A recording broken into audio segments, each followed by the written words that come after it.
dùng lời ca cầu xin cha mẹ làm lành. Triệu Lệ Dĩnh và Phùng Thiệu Phong không khỏi xúc động khi nghe con trai hát. Trời Bắc Kinh hôm ấy lạnh hơn mọi ngày, cơn gió đầu đông tràn qua những hàng cây trụi lá, cuốn theo những chiếc lá vàng khẽ rơi xuống con đường nhỏ dẫn vào phim trường. Triệu Lệ Dĩnh đang ngồi trong xe, mắt nhìn xa xăm qua cửa kính.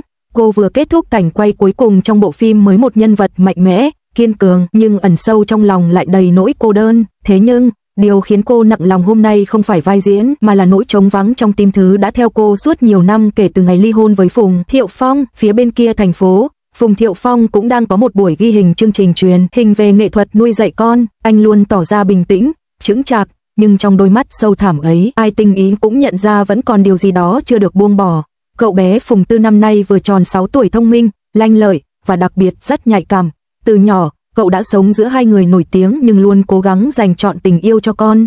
Một hôm, trong lớp học nhạc, cô giáo hỏi nếu con được hát cho ai nghe, con sẽ hát cho ai? Cậu bé trả lời con muốn hát cho bố và mẹ, con muốn họ cười, chứ không muốn họ buồn nữa. Cả lớp vỗ tay, cô giáo mỉm cười, nhưng không ai biết rằng đằng sau câu nói ngây thơ ấy là một nỗi khát khao giản dị được nhìn thấy cha mẹ cùng cười với nhau. Một tháng sau, chương trình truyền hình mang tên Giai điệu gia đình tổ chức ghi hình đặc biệt dành cho các bậc phụ huynh nổi tiếng và con cái. Ban tổ chức bất ngờ mời Phùng Thiệu Phong làm khách mời danh dự, và khi biết điều đó, Triệu Lệ Dĩnh, dù ban đầu hơi ngần ngại, vẫn đồng ý xuất hiện cùng con trai. Họ không hề biết, chính bé Phùng Tư đã bí mật nói với ekip rằng con muốn bố mẹ con cùng nghe con hát. Cậu bé luyện tập suốt nhiều tuần, chọn bài hát Hãy về bên nhau nhé, cha mẹ ơi, một bản nhạc do chính giáo viên dạy sáng tác riêng cho cậu.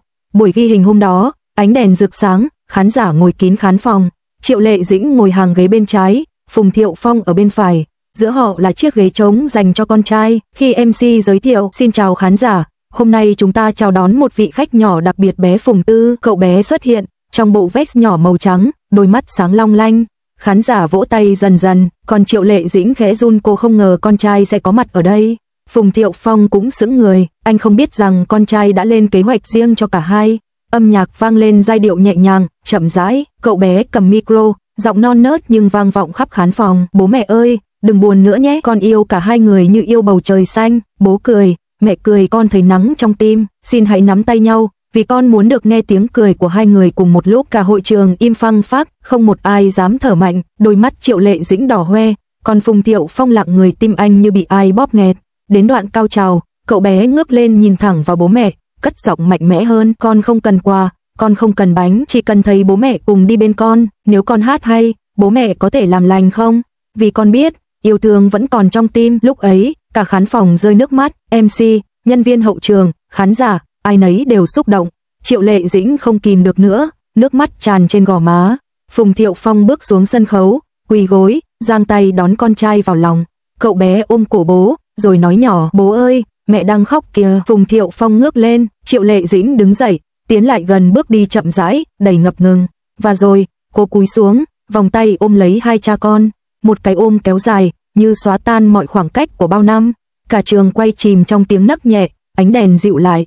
Không ai nói gì, chỉ còn tiếng nức nở của ba người một gia đình từng tan vỡ, giờ lại tìm thấy nhau trong âm nhạc. MC nghẹn giọng, có lẽ đây là tiết mục xúc động nhất mà chúng tôi từng chứng kiến. Khán giả đứng dậy, vỗ tay không ngừng, nhiều người rơi nước mắt, bởi họ nhìn thấy chính mình trong đó. Những đứa trẻ từng ước cha mẹ đừng cãi nhau, đừng rời xa nhau. Khi buổi ghi hình kết thúc, Triệu Lệ Dĩnh ngồi lặng trong hậu trường. Phùng Thiệu Phong bước đến, đưa cho cô ly nước ấm. Em vẫn thích uống trà gừng chứ? Cô khẽ gật đầu. Một khoảng lặng kéo dài, anh nhìn cô, giọng trầm, anh xin lỗi vì đã để con phải hát lời cầu xin đó. Cô đáp khẽ, không sao đâu, có lẽ con là người dũng cảm nhất giữa chúng ta. Cả hai cùng nhìn về phía bé Phùng Tư đang ngồi cười, nghịch đàn guitar đồ chơi.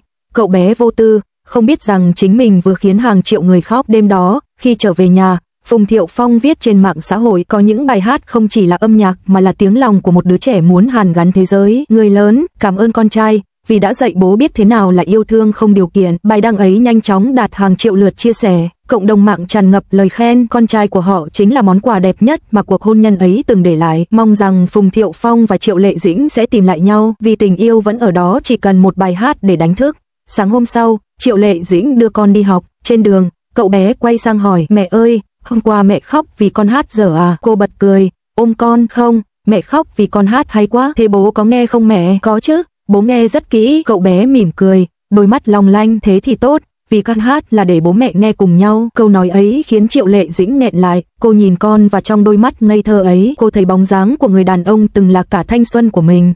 Vài tuần sau, đài truyền hình phát sóng lại chương trình Giai điệu gia đình. Đoạn bé Phùng Tư hát nhanh chóng trở thành hiện tượng trên mạng xã hội, được chia sẻ khắp nơi, lan truyền sang cả Hàn Quốc, Nhật Bản, Việt Nam. Mọi người gọi đó là bài hát chữa lành của một đứa trẻ 6 tuổi. Không chỉ bởi giai điệu, mà vì thông điệp yêu thương luôn có thể quay trở lại, nếu ta biết lắng nghe bằng trái tim. Còn Phùng Thiệu Phong và Triệu Lệ Dĩnh dù không phát ngôn gì thêm đã được nhìn thấy cùng xuất hiện tại lễ tốt nghiệp mẫu giáo của con. Họ ngồi cạnh nhau, cười, nói chuyện và trông hạnh phúc một cách bình dị. Âm nhạc có thể xóa bỏ khoảng cách, hàn gắn trái tim và khiến người ta nhớ rằng gia đình không cần hoàn hảo, chỉ cần yêu thương vẫn còn. Bé Phùng Tư không biết mình đã làm được điều kỳ diệu, dùng một bài hát để khiến cả cha mẹ và khán giả rơi nước mắt, để khiến hai người từng rời xa nhau có thể ngồi lại cùng nghe, cùng cười. Triệu Lệ Dĩnh từng nói trong một buổi phỏng vấn sau đó, con trai là bản tình ca đẹp nhất mà tôi và anh ấy từng cùng viết nên, và Phùng Thiệu Phong chỉ nhẹ nhàng đáp khi con hát, anh nghe thấy quá khứ, hiện tại và cả tương lai của chúng ta, nhưng có lẽ qua giọng hát của một đứa trẻ, ta mới hiểu rằng ngay cả khi hai người lớn không còn chung đường, trái tim họ vẫn cùng đập vì cùng một lý do, tình yêu dành cho con.